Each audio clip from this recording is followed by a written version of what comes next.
Hello again. Some crimes seem to breed a lynch mob mentality. In this country, it is especially so with those murders which involve children. Over the weekend, there have been calls for the return of capital punishment, prompted by the conviction of nurse Lucy Letby for the murder of 7 babies which she was supposed to be caring for in a hospital. She is being described as the most evil person ever. There is, however, something a little odd about the case, and there has been from the very beginning. For example, no actual evidence was produced during the trial, and there has been no confession. The crux of the case is that this nurse was on duty at the times that all these children died or fell ill. I am bound to say that I was a little surprised at her convictions, for it seemed to me that the evidence was not very strong at all.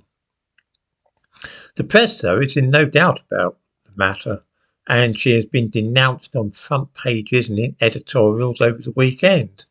She is even being described as the worst serial killer of children in British history, which is absurd. These people never heard of Amelia Dyer, the Reading baby farmer. Some people, though, are smelling a rat, and on Twitter questions are being asked about the case. Some of the theories being advanced sound pretty mad to me. For example, there are those who think the case is linked in some way with organ harvesting and that Letby has been framed by senior management because she was onto this. Others are connecting the business with Satanism and human sacrifice. A more plausible explanation is that this case can be compared with the phenomenon of sudden infant death syndrome, which used to be known as cot death. There used to be a theory that if more than one child in a family died in this way, then it was almost certainly murder, and several women were sent to prison for life because of this assumption. Does anybody now remember solicitor Sally Clark, who was sent to prison over 20 years ago for murdering 2 of her children, before medical evidence showed that they had actually died of natural causes? The same thing has happened with so-called battered babies as well.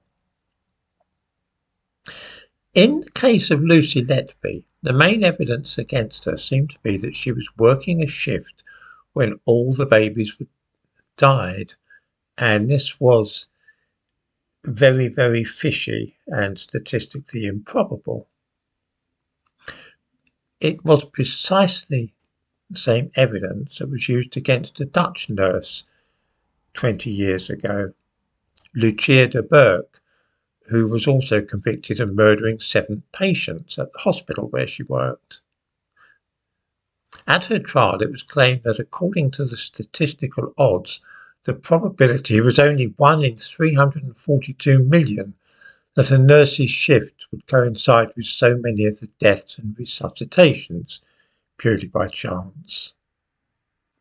Also, just as with Lucy Letby, the nurse's diary was produced as evidence in which she had written things such as that she had given in to her compulsion and other vague stuff like that.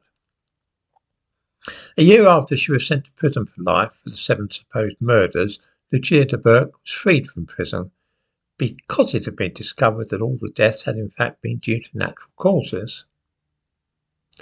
I do not say that this is necessarily the case with Lucy Letby, but what I am a little suspicious of is the fact that she was convicted without any evidence that she had actually killed anybody. This should, I think, be enough to worry us all.